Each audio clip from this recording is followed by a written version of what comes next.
Est-ce que vous avez déjà remarqué la réaction d'Adam lorsqu'il découvre Ève ? « Voici l'os de mes os, la chair de ma chair. » Mais quel splendide envolé poétique !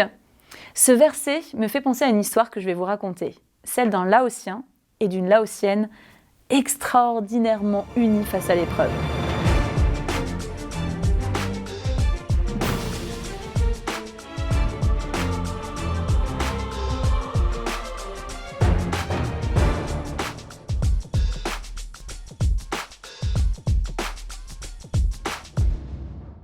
Il s'appelle Doc.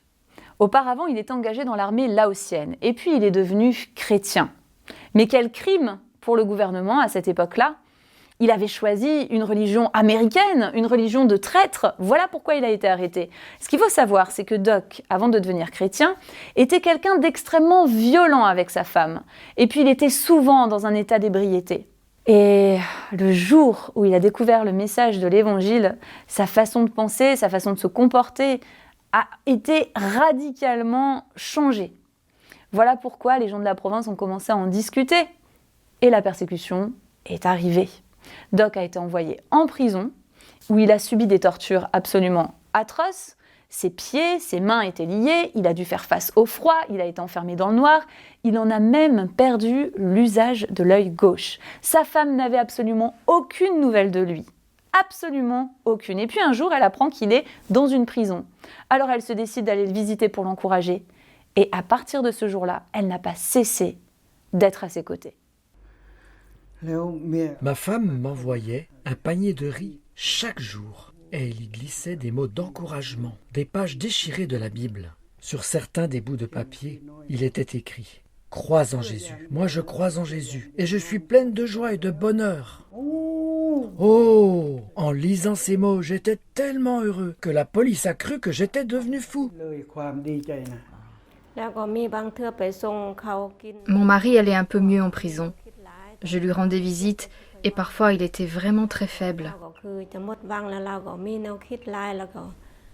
Quand je le voyais ainsi, je lui donnais un verset de la Bible, en particulier du psaume 121. « L'Éternel est celui qui te garde, il te gardera de tout mal. » Je lui citais souvent ces paroles. Et ce verset est devenu l'un des versets préférés de Doc. Quant à Jik, elle s'est montrée tellement fidèle au point d'avoir même pris la place de son mari pendant un court moment en prison, le temps qu'il aille se faire soigner par un médecin. Et une autre chose qui est absolument extraordinaire, c'est qu'ensemble, bien qu'ils étaient séparés, ils ont réussi à aider les gens. Alors comment c'est possible ? Très simplement, Doc a annoncé l'évangile aux prisonniers à près de 500 personnes et une fois que ces personnes sont sorties de prison, ils sont allés voir Jik.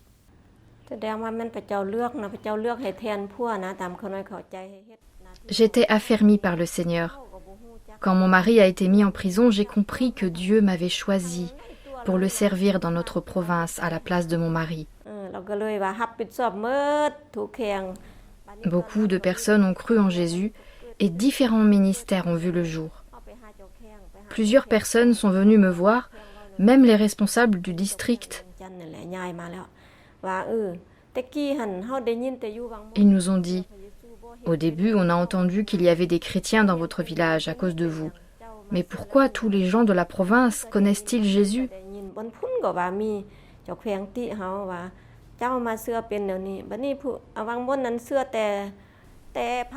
Je ne prêchais pas l'évangile, je croyais et j'avais foi en Dieu.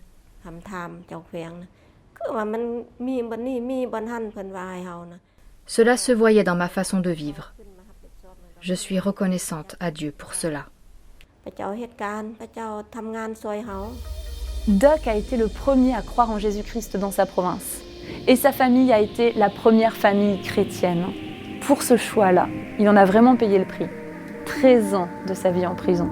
Ce qui est incroyable, c'est de savoir que Doc et Jik, à eux deux, ont conduit près de 3500 personnes à devenir chrétiennes. Et ces personnes se rassemblent dans près de 62 églises différentes.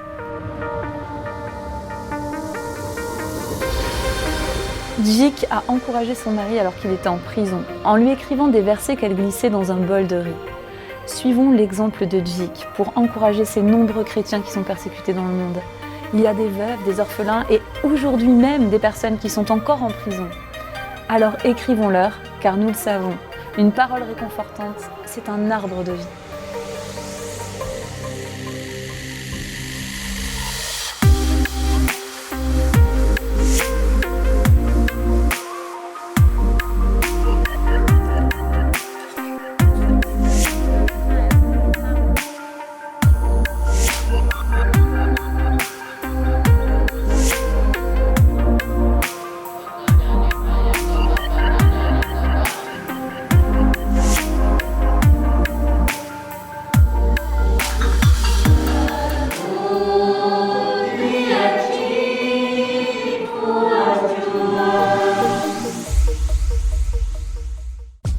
Voilà, cette chronique plein cadre est désormais terminée et j'espère qu'elle vous a plu. Si c'est le cas, n'hésitez pas à liker et à laisser un commentaire.